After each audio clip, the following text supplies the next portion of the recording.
Hello YouTube, I got a '06 Grizzly 660 and I did a radiator relocation on it. Built it all myself. So this is how I did mine. It turned out pretty easy, pretty simple. You just got to use your imagination, and this is what I came up with. First of all, this ain't the original radiator.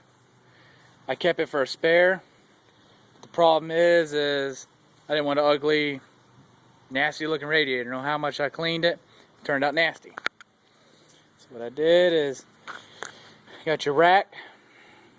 I put a piece of flat bar across there, screwed it in, took some bolts, drilled it so I could run right through the factory radiator piece. Drilled the holes so they'd match up, bent them a little bit. Put some rubber seals on it so it wasn't noisy. Screwed it, bolted it. On the back side I used the threaded rods so they would mount into the top of the radiator. Mounted through here. I have this bar, this plate really, and a lot of them don't. So if you have to, you can go right through your round piece of rack back here. Do the same thing, just put a nut on the bottom, a washer on top with a nut. I used a rubber garment just because it wouldn't vibrate and loosen up. Did that on both sides, even on top. Nut, washer, garment, same thing on top. You know, it don't move at all. Fan's still mounted back there on the back. I cleaned it up, mounted it to the factory holes.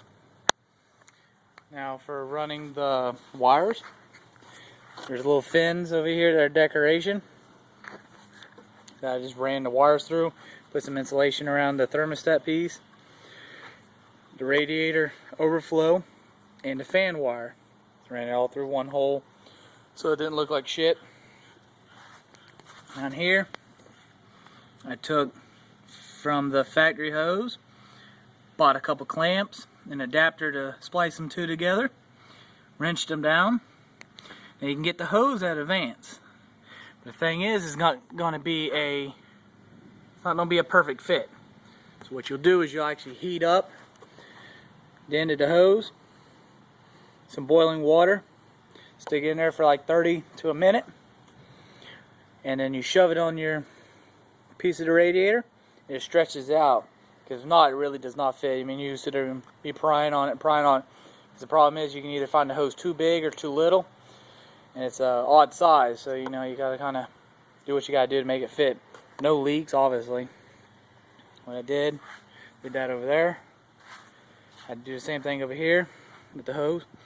What I did is there's a piece here, cover plate, drilled holes, did it on both sides so I can run the hose through. Put the grommet through so it don't rub the hose.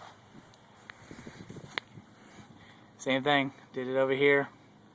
Hose clamps, that little adapter piece, new hose, old hose. But it's turned out, got a couple mods done to it. Got a hot cam, power commander, big bore kit, bigger seals and rings, the whole 9 yards. So it was running a little bit warm with the radiator underneath. So went ahead and moved it up, and I haven't had no problems. You can buy your radiators off of eBay. They want to charge you an arm and a leg for them from the factory, from wherever, but you can get them half price on eBay. You know, they're all the same. Mine just happened to come with a cover piece. I can pop it on, and you can kind of see the honeycomb mesh behind it. But I took the metal screen, stuck it on top, wired it in. Keeps a little more mud and debris out.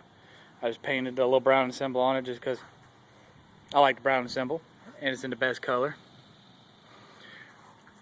But if you have any questions, comment about it. I can probably let you know what you need to do, the troubles you're going to run into, because I probably ran into them. Like I said, just leave your comments, subscribe, whatever you want. I'll have some more videos.